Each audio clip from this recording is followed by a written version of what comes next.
మన ప్రభు అయిన యేసుక్రీస్తునందు మిక్కిలి ప్రియమైన సహోదరి సహోదరులారా, ఈ ఉదయకాల సమయంలో ప్రత్యేకంగా బ్రదర్ సుధీర్ మొండితోక అనే నా ఫేస్బుక్ పేజీని ఫాలో అవుతున్న ప్రియులు, అలాగే అనునిత్యము ఆ వాక్యాలు విని చూసి మరి వాటిని లైక్ చేయడము, మీరు ఇన్పుట్ అంటే మీ యొక్క వ్యాఖ్యానము లేక లైకింగు లేదో ఒక చిన్న ఒక కామెంటు ఇవన్నీ చేస్తున్నటువంటి ప్రియులు అందరి కొరకు నేను ప్రత్యేకించి అనుదినము ప్రార్థన చేస్తూ ఉన్నాను. కొందరు ఫోన్ కాల్స్ చేస్తున్నారు ప్రియులు, అటు వారి అందరి కొరకు కూడా వారి వారి అవసరతల నిమిత్తం ప్రార్థన చేస్తున్నారు. ఇప్పుడు వాస్తవానికి నేను అనుదినము మరి నా ఈ ఫేస్బుక్ లైవ్ ద్వారా నేను పెడుతున్నటువంటి ప్రార్థనలో అవి స్టీరియోటైప్గా ఎప్పుడు ఒకే విధమైనవి నేను చేస్తున్నానేమో అని ఎవరైనా భ్రమపడితే అది వాస్తవం కాదు. అది కేవలము ప్రియులైన నా అనుచరులుగా ఉన్న నా తోటి సేవకులైన దేవుని దాసులు అంటే నాకు చాలా గౌరవము. వారందరి కొరకు, అలాగే నా కుటుంబ సభ్యుల కొరకు, నా భార్య తరపు కుటుంబం కొరకు, నా తల్లిదండ్రుల కుటుంబం వైపు, బంధువర్గం పక్షాన ఎన్నో విషయాలు ప్రార్థన చేస్తున్నాను. అయితే ఈరోజు నేను బయటకు వెళ్ళి ఏదో ఒక చెట్టు వైపు నేను ఫోకస్ చేసి అది మీకు ఆ ప్రార్థన ఏదో క్లుప్తంగా చేసేసి అయిపోయిందిలే అని అనుకోవట్లేదు. ప్రార్థన అంటే ఇక్కడ చాలా ఉన్నాయి విషయాలు, అది ఒక్కటే కాదు. అందువల్ల ఈరోజు ప్రత్యేకించి ప్రియులైన మీతో ఈ ప్రార్థన అనే అంశం మీద మరికొన్ని విషయాలు మీకు పురికొల్పి మీరు కూడా నాతో ఏకీభవించి, అంటే మీ వ్యక్తిగతమైన సంఘాలలో, పరిచర్య విధానంలో, స్థానిక పరిశుద్ధులైన దేవుని బిడ్డలతో కలిసి ప్రార్థన చేయడం అనేది ప్రాముఖ్యమైన విషయము. మనము ఏ విషయాల్లో ప్రత్యేకించి దేవుని సముఖంలో మనం ప్రార్థన చేయాలి అనేటువంటి విషయాన్ని ఈ రాత్రి వేళ ప్రియులైన మీతో కొద్దిగైనా నేను పంచుకోవాలనేటువంటి ఆశ కలిగి ఉంటున్నాను. అది అంతులేని అది ఒక అంశం. ప్రార్థన అంటే కేవలం ఏదో ఆమెన్ ఒక 5 నిమిషాలు 10 నిమిషాలు చేసేసి ఆమెన్ అనేది కాదు. ఈ ప్రార్థన నిరంతరాయంగా కొనసాగవలసినటువంటి అది పరలోకపు తండ్రితో మనము కలిసి మన కొరకు, మన సమాజం కొరకు, మన కుటుంబాల కొరకు, దేవుని దాసుల కొరకు, పరిచర్య యావత్తు కొరకు, ఇలా అనేక విషయాలు, ప్రపంచ శాంతి కొరకు, లోకంలోని సేవ జరిగించిన దేవుని దాసుల కొరకు, ఇలా చాలా విషయాలు ఉన్నాయి. అయితే మనం ఏదో రోజు ఒక 5-10 నిమిషాలు నేను చేసేది అదే ప్రార్థన అని నేను అనుకోవడం లేదు, మీరు అనుకోవాలని నేను కోరుకోవడం. కానీ దేవుని వాక్యము మనకి ఏం చెబుతా ఉన్నది? పరిశుద్ధ దేవుని సన్నిధిలో మనము అవగాహనతో, జ్ఞానము చొప్పున దేవుని పరిశుద్ధ సన్నిధిలో మనం చేయవలసినటువంటి ప్రార్థన అంశాలు ఏమిటి, ఎలా చేయాలి అనే విషయాన్ని దేవుడు, పరిశుద్ధాత్మ దేవుడు నాకు తలంపు కలిగించారు. అందుకే ప్రియులైన వారు ఇది అందరూ చూడలేరు, ఎక్కువసేపు వినలేరు, కాన్సన్ట్రేట్ చేయలేరు, ఎన్నో పనులు ఉంటాయి. అయితే కొన్ని విషయాలు ఈ రాత్రి నేను మీతో పంచుకోవాలనేటువంటి ఆశ కలిగి ఉంటున్నాను. ఇది మహా అయితే ఒక 20 నిమిషాలు, ఒక అర్ధగంట ప్రసంగం ఏదైతే చేస్తాం సంఘంలో, అలా మనం ఒక హాఫ్ అన్ అవర్ లేక ఇంకా లోపే పరిశుద్ధాత్మ దేవుడు నాకు నువ్వు ఆపేసేయి, ఎవరైనా ఇది వింటే వారికి మేలు, నువ్వైతే కొంతవరకు కొన్ని విషయాలు అయితే ఈరోజు షేర్ చేయమని ప్రభు నాకు తెలియజేసిన మేరకు నన్ను ఆగమంటే ఆగిపోతారు. కనుక ప్రియులారా, దయచేసి నాతో ఏకీభవించి పరిశుద్ధ లేఖనానుసారమైనటువంటి ప్రార్థనా విధానం ఏమిటి అనేటటువంటి విషయాన్ని ప్రియులైన మీతో నేను సాధ్యమైనంత సంక్షిప్తంగా, క్లుప్తంగా నేను మీతో పంచుకోవాలనేటువంటి ఆశతో ఉన్నాను. దయచేసి మరి మీరందరూ నా కొరకు కూడా ప్రార్థన చేయండి. నేను ఒక్కడనే ప్రార్థనాపరుని కాను.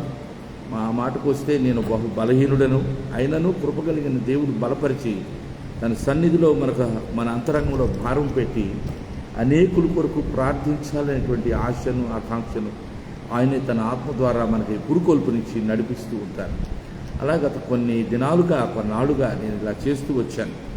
ఒక చెట్టు వైపునో లేకపోతే ఏదైనా ప్రకృతిలో చిన్న దేని వైపు నేను పెట్టి ఆ ఫోకస్ నా వైపు పెట్టుకోకుండా నేను చేస్తూ వచ్చాను. కానీ ప్రభు నాకు ఇచ్చిన డైరెక్షన్ ఏంటంటే, నువ్వు నీ సహోదరులు సహోదరులతో నువ్వు ప్రార్థనా విషయం మాట్లాడుతున్నావు, ప్రార్థన చేయమని కోరుతున్నావు, వారి కొరకు ప్రార్థన చేస్తున్నావు. కానీ లేఖనానుసారంగా మనం ఏ ఏ విషయాలు ప్రార్థించాలి అనే విషయం వారికి కొంత అవగాహన కలిగే రీతిగా నీవు నీ తలంపులను వారితో షేర్ చేయని ప్రభు నాకు ఆత్మ ద్వారా కలిగించిన ఉద్దేశాన్ని బట్టి మీ ఎదురుకు నేను ఈ రోజున లేఖనాల సంబంధించి కొన్ని విషయాలు మీతో పంచుకోవాలని చూస్తున్నాను. ఇది చాలా రాత్రి వేళ, మరి రేపు చాలా షెడ్యూల్ బిజీగా ఉన్నది. ఈ మళ్ళీ రానై ఉన్న 2-3 దినాలు మరి అనేక విషయాల్లో మేము శోధనను ఎదుర్కొంటున్నాము. సాతానుడు గర్జించు సింహంలాగా మీదకొస్తూ మమ్మల్ని ఆపివేయాలని, పరిచర్యను ముగించేటట్టుగా మనం ఏదో మనం నిరాశపడి నిస్పృహకులు ఉన్నాయి, దాన్ని ఏదో మనం విస్మరిస్తాము, విడిచిపెడతాము అనే భావనతో వాడు చేసే కృషి అన్నటికీ ఫలించదు. దేవుని కృప మనకు అధికంగా ఉన్నది. ఆయనకి మహిమ కలుగుగాక. ప్రియులారా, చిన్న ప్రార్థన చేసి నేను మీతో మీ ప్రార్థన సంబంధించిన కొన్ని అంశాలు మీతో షేర్ చేస్తాను. ప్రార్థన చేస్తున్నాను. మహోన్నతుడా, కృప కలిగిన తండ్రి, బిడ్డలతో విస్తరించి మాట్లాడటం వలన సమయం వృధా తప్ప వారు ఏమీ గ్రహించుకోలేరు. కృపతో మా ప్రియ సహోదరి సహోదరులకు, దైవజనులకు, సంఘాల్లో ఉన్న విశ్వాసులకు, నిజంగా ప్రభు అయిన యేసుక్రీస్తు అనుచరులుగా, ఆయన శిష్యులుగా, ఆయన సేవకులుగా, ఆయన విశ్వాసులుగా ఉన్న పరిశుద్ధులైన దేవుని జనాంగము ప్రార్థనలో ఆసక్తి కలిగి ప్రార్థించున్నట్లు, పురుగొలుపు పొందినట్లు పరిశుద్ధాత్మ ద్వారా లేఖనాల పరిజ్ఞానం వారికి అనుగ్రహించి, బిజీగా ఉండే ఈ లోక యాత్రలో మేము సమయం లేక పరుగులు ఉరుకులతో కాకుండా మీ కొరకు ప్రత్యేకించి సమయం కేటాయించుకొని పరిశుద్ధమైన మీ సన్నిధికి వచ్చి అనేక విషయాలతో నీ కృపాసనం సమీపించి నీ యొద్ద మేము కోజాటకు సహాయం చేయి. నీ కృప కలిగిన దేవుడు వారి ఉన్నావు. ఈ రాత్రి నీవే నాతో మాట్లాడి, నా ద్వారా నీ ప్రియ ప్రజలతో మాట్లాడి, మా ప్రియ సహోదరి సహోదరులను ఆత్మీయంగా బలపరచమని, ఉజ్జీవింప చేయమని యేసయ్య పరిశుద్ధ నామములో ప్రార్థనా మనవులు మీకే సమర్పించి అడిగి వేడుకుంటున్నాం తండ్రి. ఆమేన్, ఆమేన్, హల్లెలూయా. ప్రియులారా, నేను ఇప్పుడు చెప్పేది కూడా సమయం ఎక్కువగా నేనేదో ప్రసంగ రీత్యా చెప్పడం లేదు, మీకు కేవలం ఒక అవగాహన కోసం. మనం ప్రార్థించవలసిన విషయాలు నాకు తెలిసి నేను లిస్ట్ అవుట్ చేసుకున్నటువంటి విషయాలు పరిశుద్ధ లేఖనంలో ఒక 5 వరకు ఉన్నాయండి. ఈ 5 విషయాలు కూడా మరి చాలా సమయం వాటిని కొంత లేఖనానుసారంగా ఆలోచన చేయాలంటే it will take time. Prayer is not an easy thing. Prayer is pouring our heart. తండ్రి అయిన దేవుని ఎదుట మన హృదయాన్ని మనం కుమ్మరించుకోవడం.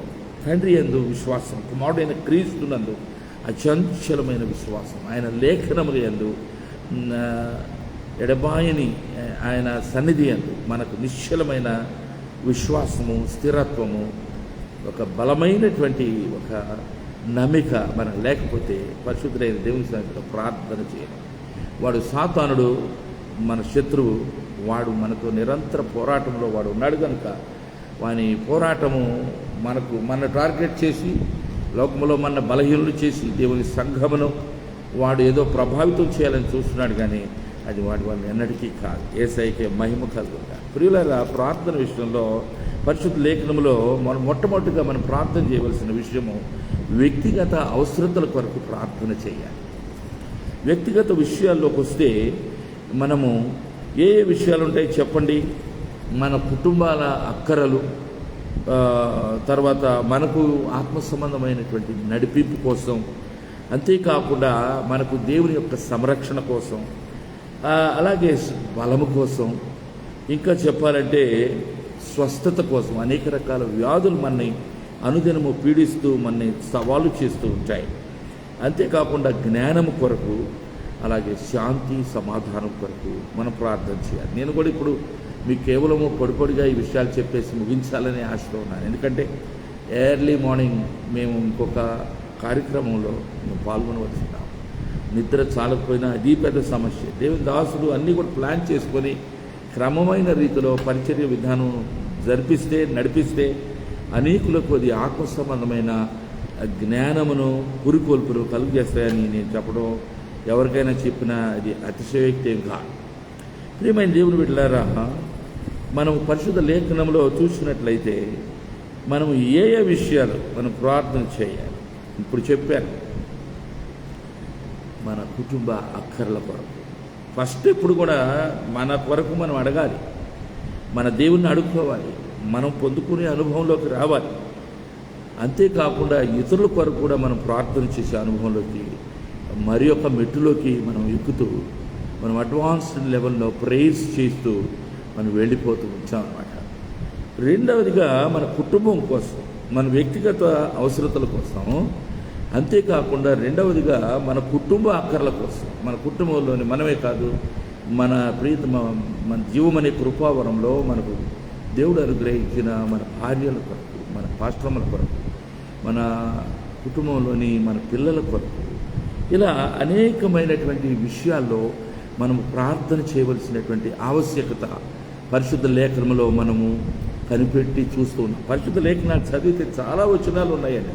అవన్నీ ఇప్పుడు తీసి అది ఇది అని నేను చెప్పను, కానీ అవి చెప్పే దినం వచ్చినప్పుడు నేను బ్రాడ్ డే లైట్లో సమయం బాగా ఉన్నప్పుడు 2 భాగాలుగా చేసి 5 విషయాలని 3 విషయాలు ఒకసారి, మరి 2 విషయాలు మరొకసారి చేసి మొత్తం ఒక 45 నిమిషాలు లేక 50 నిమిషాలు, 25 and 25 minutes or maybe 30 minutes, at the most maybe 50 minutes 60 minutesలో 1 hourలో అది ఫినిష్ చేయడానికి సాధ్యమవుతుంది. It's not practical to night to share everything that we have to think about during this night, short time that we now have. ఇందులో మన కుటుంబంలో మనం ఏ విషయాలు ప్రార్థన చేయాలి అంటే, కుటుంబంలో అనేకుల మధ్యలో సమాధానం లేదు, ఐక్యత లేదు, పరస్పర భిన్నాభిప్రాయాల వలన ప్రజల మధ్యలో కొట్లాటలు, గొడవలు, అసమాధానము, అశాంతి ఇవన్నీ ఉంటున్నాయి. కుటుంబమే పైకి, కుటుంబ సభ్యుల్లో అందరితో మనసు కలిసి మనం ఉండగలుగుతున్నాము. వాళ్ళు ఎవరైనా మరి మూర్ఖంగా వ్యవహరిస్తున్నట్టయితే వారిని క్షమిస్తూ ప్రేమతో వారితో వ్యవహరించి వారిని నడిపించాలనేటువంటి సంపూర్ణ సత్యములోనికి లేఖనాల పరిజ్ఞానంతో వారిని హెచ్చరిక చేసే స్థితిలో మనం ఉన్నామా అనే విషయాన్ని కూడా మనం ఆలోచన చేసుకోవాలి. కుటుంబంలో మనం ప్రార్థన చేయవలసిన విషయాలు ఐకమత్యం కొరకు, అంతేకాకుండా ప్రేమ, పరస్పర వ్యక్తుల మధ్యలో ప్రేమ, దేవుని ప్రేమ మనలో ఉండులాగున క్షమాగుణము, అంతేకాకుండా రక్షణ అందరూ పొందారా లేదా, కుటుంబ సభ్యుల మధ్యలో రక్షణ పొందిన వారు లేకపోతే రక్షణానుభవం లేని వ్యక్తుల కొరకు విశేషమైన రీతిలో ప్రార్థన చేయాలి. వారి పట్ల ప్రభు అయిన యేసు ఎలాంటి ప్రేమ కలిగి సంఘము కొరకు తన ప్రాణం పెట్టారో, కుటుంబంలో అందరూ కూడా సన్నిహితులు, రక్త సంబంధులు, ఒకే తల్లికి తండ్రికి పుట్టిన బిడ్డలు ఉంటారు. వారు కూడా పరస్పర అవగాహనతో, జ్ఞానంతో ఒక వాక్యం మనం జ్ఞాపకం ఉంచుకోవాలి. నీవు ఎదుటి వారితో ఏ విధంగా ప్రేమించబడాలని కోరతావో, గౌరవించబడాలని, నిన్ను వల్ల నీ పొరుగువారిని ప్రేమించమన్నాడు. కుటుంబంలో కూడా కుటుంబ సభ్యులు కూడా మన పొరుగువారే, మన తోటి సోదరులే, తోబుట్టువులే. అటు వారి కొరకు మనం ఏకీభావంతో కాక, వారికి ఏదో జీవిత అనుభవంలో పైకి రాలేదని, విద్యా యోగ్యతలు వారు సముపార్జించుకోలేదని, వారు ఉన్నతమైన స్థాయికి ఎదగలేకపోయారని, మానసిక చైతన్యం లేదని, సామాజిక పరుగులో అన్నిటి కొరకు అందరూ పరుగులు పెడుతున్నారు. పరుగు పందెంలో ఓడిపోయే అనుభవాలు కూడా ఉంటా ఉన్నాయి చాలామంది. నా మట్టుకు నేను పరుగెత్తేవాడిని కానీ వేచి ఉండి దేవుని కొరకు కనిపెట్టి ఆయన చిత్తం ఏదో దాన్నే తెలుసుకుని ఆయన సంపూర్ణ చిత్తంలో ఉన్నదాని కొరకే నేను ఆశ పెట్టుకుని ఉన్నాను కనుక నాకు పరుగు పందెంలో లేకపోతే పరుగెత్తి పాలు తాగమని ఇట్లాంటివి అంటారు కదా, అలాంటివి లేవు నాకు. కనుక ప్రియమైన దేవుని బిడ్డలారా, కుటుంబంలోని బిడ్డలందరి మధ్యలో సంరక్షణ కొరకు, దేవుని యొక్క కృప కొరకు, అదేవిధంగా ఈ కుటుంబ జీవనం యొక్క ఉద్దేశ్యం, the purpose of our living together as a family. కుటుంబముగా మనము ఎలా కలిసి సమాధానంతో జీవిస్తూ ఉన్నాం, ఇవన్నీ కూడా మనం జ్ఞాపకం చేసుకోవాలి. అంతేకాకుండా మన పూర్వీకుల నుండి కొన్నిసార్లు పూర్వము నుండి పూర్వీకుల నుండి సంక్రమించినటువంటి వారు దేవుని యొక్క భక్తిహీనతలో వారు జీవించి ఉన్నట్లయితే, అట్టి భక్తిహీనమైన అనుభవంలో మనం లేకుండా మనం ప్రభువుని ఎరిగిన వారమై ఉన్నట్లయితే, మన పూర్వీకులు మన పితరులు పెద్దలు వారు ప్రభువును అంగీకరించి మనం 2వ 3వ తరములోని క్రైస్తవులుగా దేవుని ఎరిగిన బిడ్డలుగా ఉంటూ ఉన్నట్లయితే, మనం తప్పనిసరిగా వారి వద్ద నుండి మనం పొందవలసిన, వారి తరపు నుండి రావాల్సిన ఆశీర్వాదాలు మనం పొందులాగిన జ్ఞానము కలిగి దేవుని సన్నిధిలో ప్రార్థన చేయాలని నేను ప్రేమతో మీకు మనవి చేస్తాను. వీటన్నిటికీ సంబంధించిన లేఖనాల యొక్క support, the versus for each and every point that I share with you tonight. ఈ రాత్రి వేళ నేను మీతో పంచుకుంటున్న ప్రతి విషయాన్ని కూడా బలపరిచేటటువంటి పరిశుద్ధ లేఖన భాగాలు లెక్కకు మిక్కిలిగా ఉన్నాయి. ఇప్పుడు అవన్నీ పెట్టుకొని చదువుకుంటూ కూర్చుంటే అవి అవ్వవు. ఇప్పుడు ప్రస్తుతం నేను పొడిగా మీతో త్వరగా ఈ విషయాలు మీరు ముందు జ్ఞాపకం పెట్టుకుంటే మనమందరం కూడా దేవుని ఎదుట సరి అయిన రీతిలో ప్రార్థన విధానాన్ని మనం చేసిన వారము అవుతాము. జ్ఞానము చొప్పున హృదయపూర్వకమైనటువంటి విజ్ఞాపన పరిశుద్ధుడైన దేవుడు మన మాట రాకమునిపే మన నోట నుండి అది ఏదో ఎరిగి ఉన్నాడు, కానీ అది కూడా మనం పలకాలి కదా. నీ నోరు బాగా తెరవమంటున్నాడు. మనం నోరు తెరిచి ప్రార్థించాలి, మాట్లాడాలి. మన హృదయాన్ని we should speak it out. మన హృదయాంతరంగంలో ఉన్నటువంటి విషయాలు కొన్నిసార్లు మనం మూలుగుతో ఉచ్చరింపున శక్యమైనటువంటి మరి భారముతో మనం ప్రార్థన చేయాలి. That's a different thing. But దేవుడు తప్పక మన యొక్క ప్రార్థనలు ఆలకించడానికి ఈ విషయాలన్నీ కూడా మనం జ్ఞాపకం చేసుకోవాలని నేను తెలియజేస్తూ, మూడవదిగా మొట్టమొదటి ఏం చెప్పాను, వ్యక్తిగత అవసరాల కొరకు, రెండవదిగా కుటుంబ అవసరాల కొరకు, మూడవదిగా మనము స్థానిక సంఘము కొరకు ప్రార్థన చేయాలి. ఈ స్థానిక సంఘములో మనం ప్రార్థించవలసిన విషయాలు ఏంటంటే ఆత్మ సంబంధమైనటువంటి అభివృద్ధి కొరకు, ఎదుగుదల కొరకు. అంతేకాకుండా సహోదరుల మధ్య, సంఘ బిడ్డల మధ్యలో ఐకమత్యమును, సమాధానమును, మరి నమ్మదగిన వ్యక్తులుగా మనం ఉండి, మరి నమ్మదగిన నాయకులుగా కూడా మనం ఉండి సేవ చేసేవారుగా, సంఘమును నడిపించేవారుగా మనం ఉండాలని, సంఘములోని మనతో పాటు బాధ్యత కలిగిన వ్యక్తులు ఎవరైనా ఉంటే వారిని కూడా ప్రేమతో, గౌరవంతో, సద్భావంతో వారితో కలిసి సమాధానంతో పరిచర్య చేయకపోతే సాతానుగాడు పనిచేసి దేవుని యొక్క మందను వాడు రకరకాలైనటువంటి దురభిమానాలకు, పోరాటాలకు, కక్షలు, కార్పణ్యాలు వాడు రవల చేసి దేవుని ప్రజల మధ్యలో ఏదైతే దేవునికి ఇష్టం కాదు, దేవుని హృదయం ఏ విషయంలో అయితే నొచ్చుకుంటుందో ఆ విషయాల్లోనే మనం కొట్టుమిట్టాడుతూ ఉంటాం. అందుకనే దేవుడు మనం కోరుకుంటున్న రీతిగా స్థానిక సంఘంలో మనం ప్రార్థించవలసిన ఆత్మ సంబంధమైన జీవితం కొరకు, అభివృద్ధి కొరకు, ఐక్యత కొరకు, అంతేకాకుండా నమ్మదగిన దేవుని చేత నియమింపబడిన నాయకులైన దేవుని దాసుల కొరకు, అంతేకాకుండా మనము ఇంకా చెప్పాలంటే పరిశుద్ధాత్మ యొక్క the outpouring of the Holy Spirit God. పరిశుద్ధాత్మ దేవుడు ప్రొమ్మరింపబడేలాగా, హల్లెలూయా, దేవుని పరిశుద్ధాత్మ ప్రతి వ్యక్తి పైన ప్రొమ్మరింపబడినప్పుడు ఆత్మపూర్ణత చేత మనము దేవుని సత్యములను ఎరుగుటకు పరిశుద్ధాత్మ దేవుడు మనకు సహాయం చేస్తారు కనుక అట్టి అనుభవం కొరకు మనం ప్రార్థన చేయాలి. అంతేకాకుండా మరి మనం ప్రేమ మరియు సత్యం ఇవన్నీ కలిగి ఉండటానికి, ప్రేమ కలిగి సత్యమును చెప్పుటందు ఆసక్తి కలిగి ఉంటామని, వీటి విషయాల్లో మనం ఆసక్తి కలిగి ఉంటాం. నేను ఇంకా రెండే విషయాలు ఉన్నాయి. ఇవి జస్ట్ ఏ విషయాలు ప్రార్థన చేయాలనే దాని మీద నేను మాట్లాడుతున్నాను తప్ప ఆ వచనాలు తీసుకొని నేను వివరంగా మీకు చెప్పడం లేదు ప్రియులారా. నన్ను దయచేసి ఎవరు కూడా మరి అపార్థం చేసుకోవద్దు. తర్వాత నేను దీని మీద మరలా మీకు ప్రయోజనకరమైన రీతిలో దీన్ని I will make a presentation of this message. ఈ యొక్క సందేశం సంఘాలలో విస్తృతంగా దేవుని ప్రజలతో మనం చెప్పడానికి, ఉపదేశించడానికి ప్రయోజనకరమైన రీతిలో వీటిని నేను సంక్షిప్తపరిచి మీ ఎదురుకు దేవుని తీసుకొస్తాను.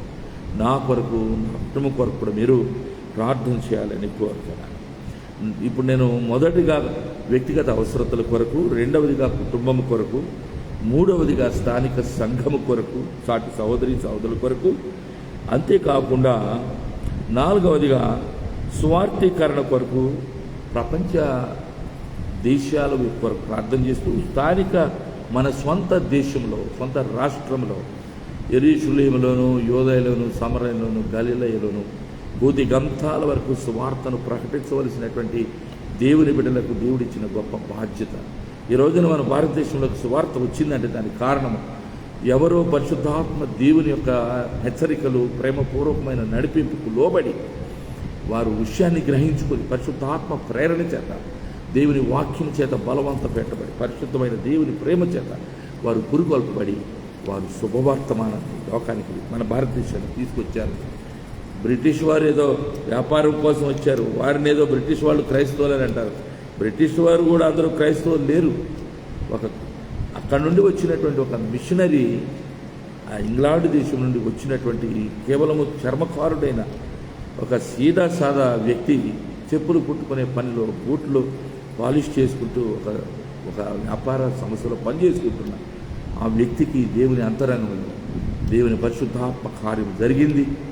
పరిశుద్ధాత్ముడు అతన్ని గురికొల్పాడు. అందువల్ల భారతదేశంలో కూర్చిన భారము వహించాడు. అప్పుడు భారతదేశానికి వస్తే బ్రిటిష్ వారు ఆయన నివాసం ఉండటానికి ఏదైనా బైబిల్ సంబంధించిన ఉపదేశాలు చేసి స్థానికులను, అనగా భారతీయులను ప్రభు వైపు నడిపిస్తే వారు నీతి సత్యములను తెలుసుకుని వ్యాపారం విషయంలో విముఖత చూపిస్తారనే భయంతో దేవుని దాసుడైనటువంటి the great missionary, father of the modern missionary movement, ఆధునిక సేవ అంటే మిషనరీ అంటే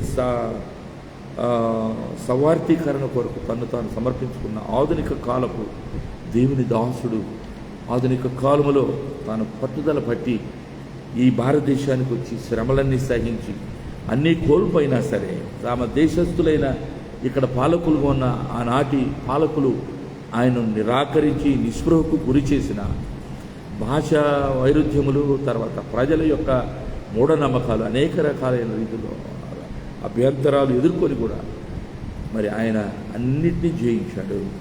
అప్పుడు డచ్ కంపెనీ వారు కల్కటా ప్రాంతంలో ఆయనకి కొంత స్థలాన్ని కేటాయించి అతనికి కొంత లైసెన్స్ ఇచ్చి నువ్వు చేసుకోవచ్చు, ఈ మిషనరీ సేవను కొనసాగించుకోవచ్చు అని అన్నప్పుడు ఆయన ఒక గొప్ప ప్రింటింగ్ ప్రెస్ పెట్టి పరిశుద్ధ లేఖనాలను తెలుగులోను అలాగే భారతదేశంలో ఒక దాదాపు 40 భాషల్లోకి దాన్ని తర్జుమా చేయించి పండితులతో సహవాసం పెట్టుకొని అట్లా భాషల కోవిదుల్ని ఆయన ఎన్నుకొని వారి సహాయ సహకారాలతో ఆయన గొప్ప సేవ భారతదేశంలో జరిగించారనే విషయం ఇది నిర్వివాదాంశం. ప్రియులారా, అతి గొప్ప సేవకుడు విలియం కేరీ గారు.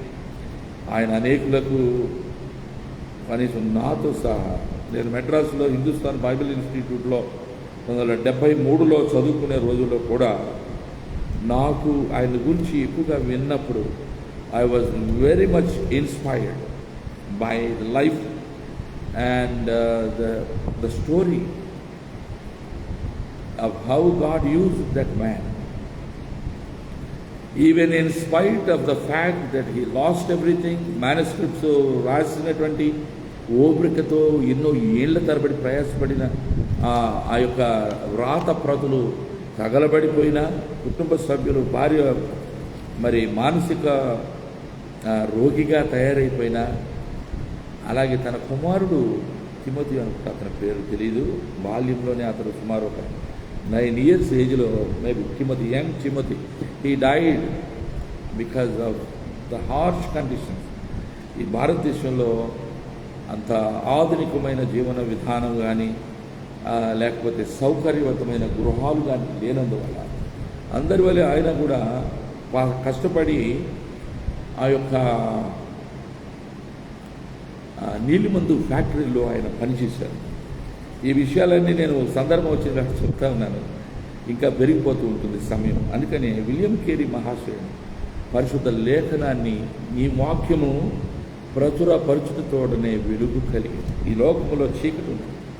ఆ చీకటి పారద్రోలబడాలంటే పరిశుద్ధుడైన దేవుని ప్రేమ సందేశం పరిశుద్ధ ప్రవక్తల ద్వారా ప్రేరేపించబడి వ్రాయబడిన పరిశుద్ధ లేఖనము అది గ్రంథస్థం చేయబడి హృదయాంతరంగంలో అది పనిచేసినప్పుడు వ్యక్తులు శక్తిమంతులై ఆత్మ ద్వారా ప్రేరేపితులై దేవుని యొక్క నియామకము, ఆయన ఉద్దేశము, ఆయన సంకల్పమును వారు బహుగా విశదముగా తెలుసుకొని దేవుని పరిచర్యలో వారు కృతార్థులవుతారు. ఆ విధంగా చాలామంది ఆధునిక కాలంలో ఈ దేవుని వాక్యం చదవటం వల్ల చాలామంది అనేక మతాలలో నుండి మానవ కల్పితమైన మతాలేవి దేవుడు మతం పెట్టలే, మార్గం పెట్టారు. చాలామంది ఏయో మతాలని ప్రాణాలు తీసుకుంటున్నారు. మతం ప్రాణం తీయవచ్చు, కానీ మార్గమైన యేసు ప్రభు ఆ మార్గాన్ని అనుసరించిన వారు నిత్య జీవానికి వెళ్ళిపోతారు, పాప క్షమాపణ పొందుతారు. కనుక ప్రియులారా, మరి సువార్థీకరణ కొరకు, దేశం కొరకు, ప్రపంచం కొరకు వీటన్నిటి విషయమై మనము ప్రార్థన బద్దలముగా ఉంచున్నాం. అంతేకాకుండా మనం చేయవలసిన విషయాలు ఏంటంటే పరిచర్య విషయంలోనూ సాక్ష్యమును ప్రచురపరచుటలోను దేవుని లేఖనము యొక్క సత్యాలను బహిరంగపరచడంలోనూ ప్రకటించడంలోనూ సర్వలోకంలో మనం దేవుడు ఎక్కడికి తీసుకెళ్తే ఆయా ప్రజలను ప్రేమతో, వారి యొక్క వివేచనతో, జ్ఞానంతో పరిశుద్ధ దేవుని యొక్క ప్రేమ సందేశాన్ని వారికి తెలియచేయగలుగుతారు. అలా చేసినప్పుడు వారు మార్పు చెంది ఆత్మలో మార్పు రావాలి. మతం మారిన ప్రయోజనం లేదు. చాలామంది ఆరోపిస్తూ ఉంటారు, క్రైస్తవులు ద్రవ్యం ఇచ్చి మతాలు మారుస్తున్నారు. అంత అవసరం ఎవడికుంది? ఇంత బీదరికంలో ఉండి చాలామంది క్రైస్తవులు అని చెప్పుకునేవారు అట్టడుగు వర్గాల నుంచి వచ్చినవారు. కొందరు భారతదేశంలో ఉన్నతమైనటువంటి వర్గాలలో నుండి వారు మారు మనసు పొంది దేవుని సత్యాన్ని తెలుసుకొని వారు మారిపోయారు. వారు మతాన్ని మార్చుకున్నామని చెప్పలేదు, కానీ ధర్మాన్ని, దేవుడు ఉపదేశించిన సత్యాన్ని వారు తెలుసుకొని సత్యమునకు లోబడి మార్గంలో ప్రవేశించారు, ఇరుకు మార్గమున వారు ప్రవేశించారు. అందువల్ల మతాల ప్రమేయం లేదు దేవుని దగ్గర. ఏ మతంలో ఉన్న ప్రయోజనం లేదు, క్రైస్తవ మతంలో ఉన్న కూడా ప్రయోజనం లేదు. Christ did not establish a Christian religion. He declared very plainly and clearly that Christianity is not a religion, is not a set of traditions or rituals, but it is faith in God who incarnated, became man and lived amongst the sinners. పాపుల మధ్యలో జీవించుటకై తను తాను రిక్తునిగా చేసుకుని తండ్రి రొమ్మున ఆనుకొని ఉన్న కుమారుడు, ఆత్మస్వరూపి అయిన కుమారుడు, ఆది నుండి ఉన్నటువంటి కుమారుడు దినముల అంతమందు తండ్రి చిత్తమును అనుసరించి లోకమును ప్రేమించిన తండ్రిని బట్టి తాను కూడా లోకాన్ని ప్రేమించి పరిశుద్ధాత్మ ద్వారా కన్యక గర్భము ధరించినందువల్ల ఆయన మానవ జాతి యొక్క పాప క్షమాపణ కొరకై, విమోచన కొరకై తను తాను బలి అర్పణ చేసుకోవడానికి లోకములు అవతరించాడు. 20 దొంగల మధ్య ఆయన ప్రాణం, మరి ఆయన వేలాడదీయబడి ప్రాణం పెట్టాడు. కానీ దేవునికి మహిమ కలుగునుగాక. యేసయ్య పునరుత్థానుడు, ఆయన సజీవుడు. ఈరోజున ఆయన సజీవంగా ఉన్నాడు కనుక ఆయన బిడ్డలమైనటువంటి మనము తప్పనిసరిగా సజీవుడైన దేవుని ఎదుట పూర్ణ హృదయంతో, విశ్వాసంతో మనము ప్రార్థన బద్ధులముగా ఉంటున్నాం. మనకు కావలసిన ధైర్యము పరిశుద్ధాత్మ ద్వారా ఆయన అనుగ్రహిస్తారు. అంతేకాకుండా సాక్ష్యం చెప్పడానికి, అలాగే సంఘము అంతా ఐకమత్యంతో, ప్రేమతో, ఏకహృదయంతో, ఏకతాత్పర్యంతో ఉండి దేవుని మహిమ పరుస్తున్నటువంటి పరిస్థితులు ఉన్నప్పుడు అక్కడ ఒక గొప్ప ఉద్యమం వస్తుంది. మృతక్రియలు అంటే ఇహలోక సంబంధమైన దేవునికి మహిమ తేని విషయాలు మానవులు విడిచిపెట్టి పరిశుద్ధమైన దేవుని సంఘములో కుమారుడైన క్రీస్తే శిరస్సుగా ఉన్న తన సంఘము, ఏ సంఘము కొరకైతే తన ప్రాణం పెట్టాడు, దానికి మూల రాయిగా ఉన్నాడు, ఆ ప్రభు అయిన యేసుక్రీస్తు సంఘము రక్షణ పొందాలని, ఆ ప్రజలందరూ రక్షణ పొందాలని, ఆ సంఘము శాఖోపశాఖలుగా సజీవుడైన దేవుని యొక్క సందేశం సకల లోక ప్రజల యొక్క తీసుకుని వెళ్ళబడాలని, మరి దానికి అవసరమైనటువంటి దైవికమైన నాయకత్వం, దేవునికి లోబడే ప్రజలు, ఆత్మ సంబంధమైనటువంటి మరి చాలా విషయాల్లో వారు దేవునితో అనుబంధం కలిగిన వారై, మేలుకొలుపు కలిగిన వారై, మృత స్థితిలో నుండి తిరిగి లేచిన వారై, పునరుత్థాన బలమును అనుభవిస్తూ ఉన్నటువంటి వారై ఉన్నట్లయితే అప్పుడు ఈ ప్రార్థనా జీవితం, సంఘాల యొక్క అభివృద్ధి, దేవుని కార్యాలు యథేచ్ఛగా నిరంతరాయంగా ఆయన రాకడ అతి త్వరగా మరి వచ్చులాగున ఆయన పరిశుద్ధులందరూ ఏక మనసుతో ప్రార్థన చేయవలసిన అవసరత. లోకంలో కోట్ల కొలది ప్రజలు ఇంకా సువార్తను వినలేదు.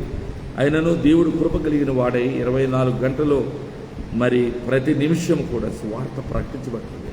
మరి సాంఘిక మాధ్యమాలకు అనగా ఈ ఫేస్బుక్, ట్విట్టర్ ఇంకెన్నో ఉన్నాయి. వాటన్నిటి ద్వారా సువార్త ప్రకటన, యూట్యూబ్లో, ఫేస్బుక్లో, ఇలా లెక్కకు మిక్కిలిగా ఉన్నటువంటి వీటి ద్వారా, అలాగే సంఘాలలో ఎవరెవరైతే స్పందించి దేశ విదేశాల్లో ఉన్న దేవుని స్థానిక సంఘ ప్రజలు, విశ్వాసులు సర్వలోకమునకు మీరు వెళ్ళి సర్వ సృష్టికి సువార్తను ప్రకటించడానికి ప్రభు ఇచ్చిన ఆజ్ఞను వారు సీరియస్గా తీసుకొని తమ ప్రాణాలు లెక్క చేయకుండా తమకున్న సమస్తం దేవునికి సమర్పించుకుని వారు వెళ్ళారు. కనుక ఈ రోజున భారతదేశం లాంటి దేశంలో భూమికి మారుమూల ప్రదేశాల్లో ఎక్కడో విసిరివేయబడినట్లున్న ఎడారి ప్రాంతాలలో, అరణ్యాలలో, అలాగే సముద్ర మధ్యములో అక్కడక్కడ ఏర్పడినటువంటి ఆ యొక్క ఏమంటాం వాటిని సముద్రాల్లో ఉండేవి ద్వీపాలు, ఐలాండ్స్, అలాంటి ప్రదేశాల్లో భాష ఎరగని ప్రజల యొద్దకు వెళ్ళి ప్రాణాలు కోల్పోయారు కొందరు. కానీ వారి భాష ప్రేమతో వారు నేర్చుకుని ఏళ్ళు పూళ్ళు పట్టింది కానీ దేవుని యొక్క మహిమను వారు స్థాపించారు. ప్రభు అయిన యేసుక్రీస్తు యొక్క సంఘము అజేయమైన సంఘం, అది జీవము కలిగిన సంఘం, అది ప్రజలందరి మేలు చేకూర్చే సంఘం, ప్రజలను దేవుని చిత్తమును నెరవేర్చుటలో ఐక్యపరిచే సంఘం. ఎవరికి స్వార్థం లేదు. ఇది నా సంఘం, నా సంఘం అని చాలామంది అంటూ ఉంటారు. నాకు తెలియనప్పుడు నేను అన్నాను, ఎవరో మనం ప్రాణం పెట్టలే. We didn't give our lives to establish the church of our Lord Jesus Christ. He himself loved the world. He laid down his life as ransom. He shed his precious blood. And he is calling everybody to come with humble repentance and receive Christ as a personal Savior, confessing their inability to get saved, but rather believing in the Lord Jesus Christ and being spiritually renewed and receive a new birth from the Lord and live a transformed life day by day as God's Holy Spirit would mold such people into the likeness of Jesus Christ. So సాతానుడు ఉన్నాడు, అనేక బలహీనతలు ఉంటాయి మనుషుల మధ్యలో. మనుషులు బలహీనులని వారు నమ్ముకున్న దేవుణ్ణి నిరాకరించలేము. మనుషులు బలహీనులే కాదంటలేదు. 7 సార్లు పడినా అని చెప్తున్నారు ప్రభు. నీతిమంతుడుగా తీర్చబడిన ఒక వ్యక్తి 7 పర్యాయములు పడిపోయినా కూడా తిరిగి లేవనెత్తబడతాడు అనేది మనం తెలుసుకోవాల్సిన అత్యంత ఆవశ్యకమైనటువంటి విషయం ప్రియులారా.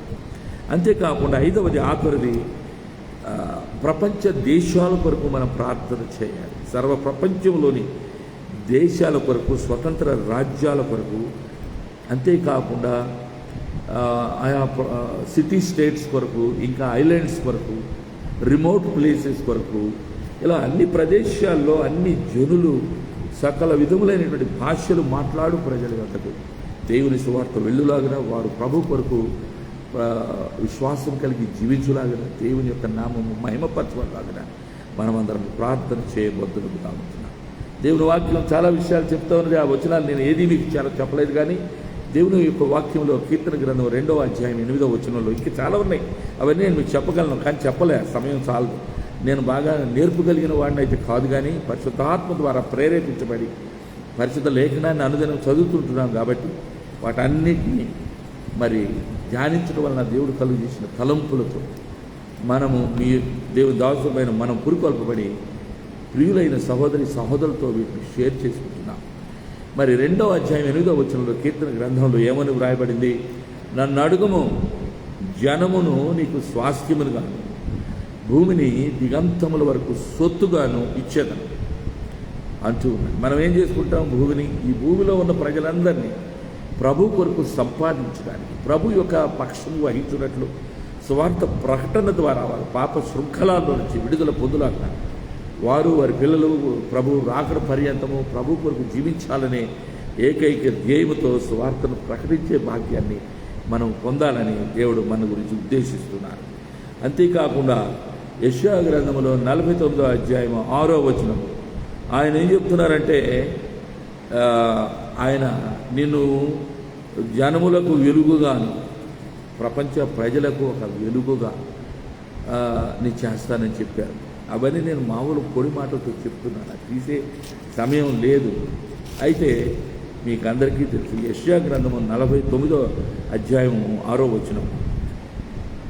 మరి మనం దేని విషయాలు ప్రార్థన చేయాలంటే, ప్రపంచవ్యాప్తంగా జరుగుతున్న పరిశుద్ధ సంఘాల యొక్క, స్థానిక సంఘాల యొక్క ఐక్యత కొరకు, సమాధానం కొరకు, దేవుడు బలపరిచి వారిని వాడుకున్న కొరకు అనేక మంది సంఘాలు దేవుని దాసులైన సేవకులను, సేవకురాలను, కుటుంబములను వారు గుర్తించి వారి సేవా భారాన్ని గమనించి వారి వెనుక నిలిచి ఆత్మీయంగా, ప్రార్థనాపూర్వకంగా, ఆర్థికంగా వారిని బలపరచడం ద్వారా వివిధ దేశాల్లో సంఘాలు స్థాపించబడతాయి.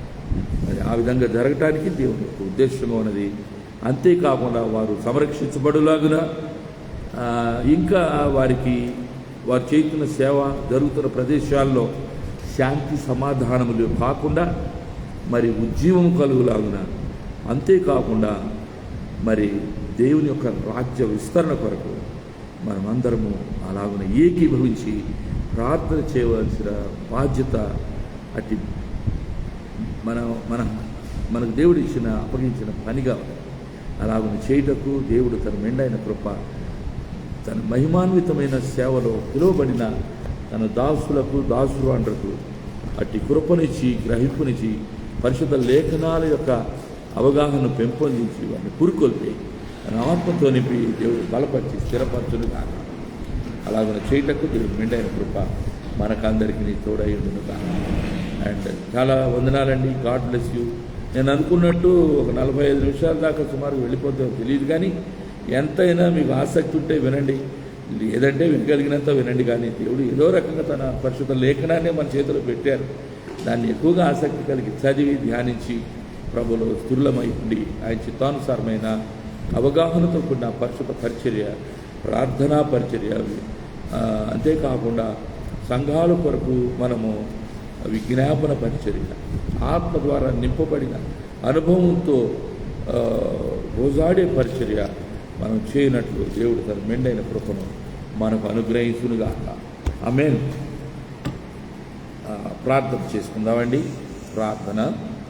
మహోన్నతుడా, ప్రార్థన అనేసరికి చాలామంది నిరాశపడుతూ ఉంటారు. ప్రార్థన ద్వారానే పరిశుద్ధమైన నీ సంకల్పం మీరు గ్రహించుకోవటమే కాకుండా నీలో బలం పొంది నీ ద్వారా ఆత్మీయ ఆశీర్వాదాలు పొందుతాం.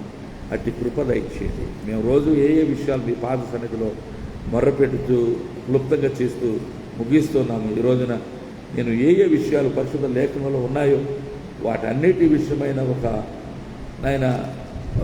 క్లుప్తమైనటువంటి అవగాహన నా ప్రియ సహోదరి సహోదరులకు, ఫేస్బుక్ ఫాలోవర్స్కు, అలాగే దేవుని ప్రేమించి ఆయన పరిశుద్ధ లేఖనాల పట్ల ఆసక్తి కలిగిన బిడ్డలు ఒకరి నుండి ఒకరు నేర్చుకోవచ్చు.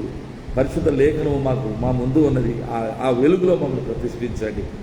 మాకు పురుకొల్పు దయచేయండి, ఆత్మ ప్రేరణ దయచేయండి. నన్ను మీ దాసురాల్ని, దూరదేశంలో ఉన్న కుమారుని కూడా మీ కృపాహస్తాలకు అప్పగిస్తున్నాం. మా ప్రియ సహోదరులు ఆయా ప్రాంతాల్లో 50 మంది ఆయన మరి సంఘాలు కడుతూ విస్తృతమైన సేవ జరిగిస్తూ 4 రాష్ట్రాల్లో ఉన్న మా ప్రియులు మరి ఆయన నా ఆధ్వర్యంలో, నా నాయకత్వంలో పనిచేస్తున్న మీ దాసులు వారందరినీ కనికరించి దర్శించి వారికి నెమ్మదిని, సమాధానం, ఆత్మీయ ఆశీర్వాదంలో కలిగించండి. భారతదేశంలో ప్రేమిస్తున్నాం ఈ దేశ ప్రజలను ఐక్యపరచండి, ప్రేమలో సమాధానంతో ఉంచండి. దేశ నాయకత్వాన్ని బలపడండి. ప్రపంచం అటులాగా ఉడికిపోతుంది. యుద్ధములు, యుద్ధ సమాచారాలు వింటున్నాం. ప్రకృతి ప్రళయాలు గుర్చి వింటున్నాం. భూకంపంలను గుర్చి వింటున్నాం. ఆకాశం నుండి పడే అంతరిక్ష వస్తువులను గుర్చి వింటున్నాం. ఏదేమైనా నేను నమ్ముకున్న బిడ్డలకు విడుదల సమీపంగా ఉన్నదని నమ్ముతున్నా. నీవు రహస్యముగా నీవు వచ్చి మమ్మలను నీ బిడ్డలమైన మమ్మల్ని నీతో ఉండటానికి తీసుకుని వెళతావు. విడవబడిన వారు ఘోరమైన స్థితులు ఎదుర్కొంటారు. తర్వాత జరగనైన విషయాలు పరంపరగా నీవు జరిగిస్తావు. నీవు నమ్మదగిన దేవుడవై నీవు వాగ్దానం చేసిన రీతిగా 1000 ఏళ్ల పరిపాలన నువ్వు చేయనై ఉన్నావు. నీతో పాటుగా మమ్మల్ని తీసుకుని వచ్చి ఈ భూమి మీద నీ పరిపాలనలో మేము భాగస్వాములం అవుతామని నీ పరిశుద్ధ లేఖనాల సారాంశం బట్టి గ్రహించుకొని నీ యందు ఆనందిస్తూ నీ యందు నాయన నిన్ను అభినందిస్తూ నీ స్తోత్రము స్తుతులు కోట్ల కొలది మీ పాదాలు చెల్లిస్తూ మరి రాబోయే భవిష్యత్తు విషయాల పట్ల కూడా ఆసక్తి కలిగి ఎదురు చూస్తుండగా నీవే కృపను అనుగ్రహించమని మమ్మలను మా ప్రియులను ఆనందములకు చెల్లింటు బంధువర్గము స్థానిక సంఘములు శ్రమలో ఉన్న బిడ్డలను అనేక విధాలైన ఆపదలలో ఉన్న చెత్తబడుతున్న సాతాను చేత శోధింపబడుతున్న బిడ్డలను కృపతో లేవనెత్తున్నారు, బలపరుస్తున్నారు. రేపటి దినం కొరకు మమ్మల్ని సిద్ధపరిచి ఉదయాన్నే చురుకైన మెళకు దయచేసి పరిశుద్ధమైన ఆత్మతో నింపి ప్రభు యొక్క పనిలో మమ్మల్ని ప్రార్థనలు చేసి మహిమయు ఘనతయు ప్రభావం నీవే పొందమని జీవం కలిగిన యేసు పరిశుద్ధ నామంలో ఈ ప్రార్థనా మనవులన్నీ మీకు సమర్పించి అడిగి వేడుకుంటూ ప్రార్థిస్తున్నాము మా పరమ తండ్రి. Amen, amen. అందరికీ వందనాలండి. దేవుడు మహిమ పొందని కాక. Thank you so much. మీకేమైనా అభిప్రాయాలు ఉంటే, మీకేమైనా ప్రార్థన మనవులు ఉంటే కూడా మాకు తెలియచేయండి. మేము ఎల్లప్పుడూ కూడా మీ ప్రార్థనలు చేయడానికి దేవునికి సన్నిధిలో అంకితం అయిపోయి ఉన్నాము. మేము బలహీనమే కావచ్చు, కానీ మరి ప్రభు ఇచ్చిన భారాన్ని కొనసాగిస్తున్నాం. అలాగ చేయటానికి మీకును మనకును మనందరికీ దేవుడు ఐక్యతను, ప్రేమను, ఆత్మ సంబంధమైన ప్రేమను, ఐక్యతను, పురికొల్పును, ఆత్మ నింపుదల ద్వారా అనుగ్రహించున్నాను. God bless you all. Thank you. మరలా ప్రభు చిత్తమైతే రేపటి ఉదయకాల సమయం అంటే ఇదే సమయంలో రాత్రి వేళ నేను మిమ్మల్ని కలుసుకుంటాను. అలాగే గాడ్ దేవుడు మనందరికీ సహాయం చేయండి. ఆమేన్. God bless you. Thank you so much my brother. Praise the lord.